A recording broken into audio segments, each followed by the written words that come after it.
Hello and welcome. Today we are diving deep into something we're all searching for, right? That feeling of inner peace. And what's so fascinating is how we're going to see ancient Eastern wisdom and modern psychology asking the very same questions. And, well, you'll be surprised at how similar their answers are.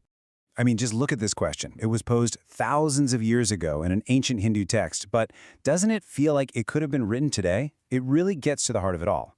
What is this true, lasting happiness that we're all really looking for? So here's our roadmap for today. We're going to start by looking at this quest for happiness through an ancient lens. Then we'll see how it connects almost perfectly to the modern idea of flow. After that, we'll clear up some key terms, look at a map of our own consciousness, and then, I promise, we'll land on a simple, powerful practice you can literally start using today. All right, so first things first, let's jump in our time machine and travel way back. The ancient sages in India, they had a very specific word for this profound kind of joy, a joy that goes way beyond just, fleeting pleasure. And that word is ananda. This isn't just about feeling good for a moment. It's this idea of a sublime delight, a complete and total joy that comes at you from all sides. It's the state where all your desires, all your doubts, all your suffering, it just dissolves. They saw it as our true essential nature. And this really highlights the crucial difference they were trying to make, the infinite versus the finite.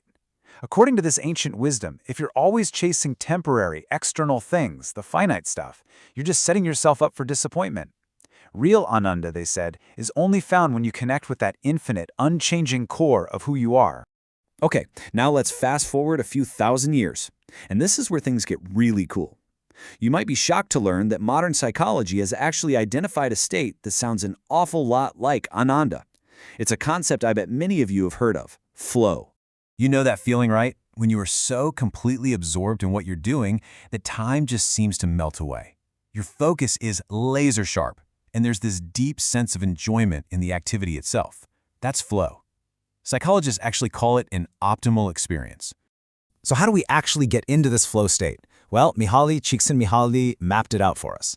You see, flow lives in that top right channel, that sweet spot where a high level of challenge meets a high level of skill. Think about it. If the challenge is way too high for your skills, you get anxious. And if your skills are high but the challenge is too low, well, you just get bored. Flow is that perfect, engaging balance.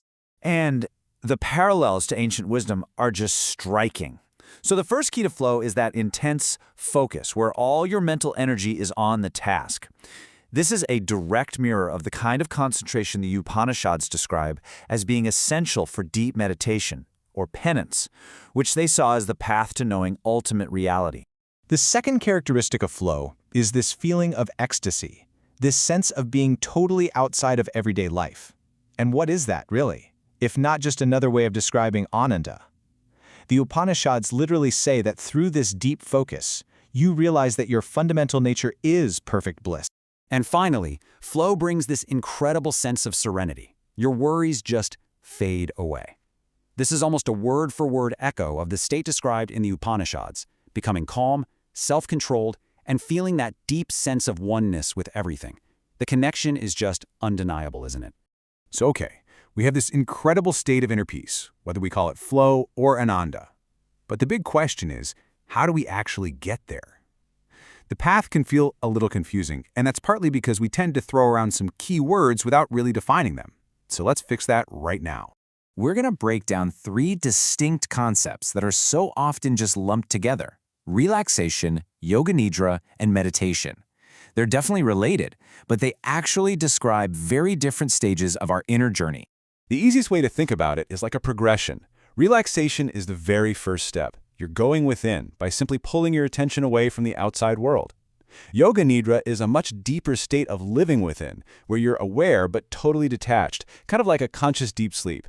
And finally, meditation is the ultimate goal of awakening within, where you transcend the mind completely to connect with your true nature.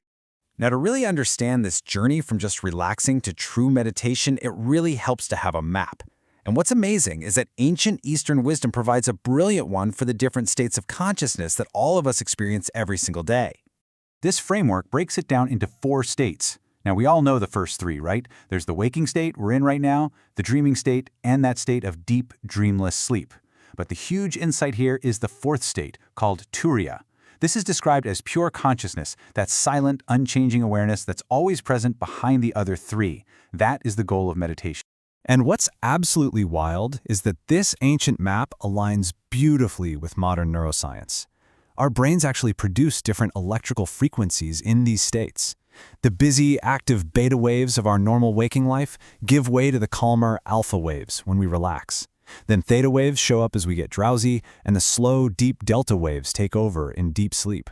The journey inward is literally a journey down this frequency spectrum. Whew, okay, we've covered a lot of pretty big ideas. So let's bring this all together into a simple, practical path that you can walk yourself. This is how you can begin that journey of going within. It's a really simple three-step process. First, you just bring your awareness to your body, moving your attention from one part to the next. No judgment, you're just feeling. Second, once you're aware of your whole body, you just notice its stillness. You become a witness to this quiet. And third, in that quiet stillness, you gently place your attention on your breath, just watching it come in and go out. That's it, simple as that.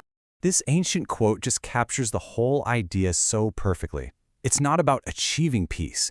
It's about allowing it to come forward by withdrawing your attention from all the external noise and just resting in the consciousness that's already there.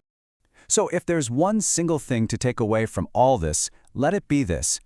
Peace isn't something you need to go out and find or build from scratch. It is your default setting. It's what's left over when you consciously decide to step back from all the noise, gather up your scattered attention, and simply rest within yourself. Which really leaves us with one final question to think about.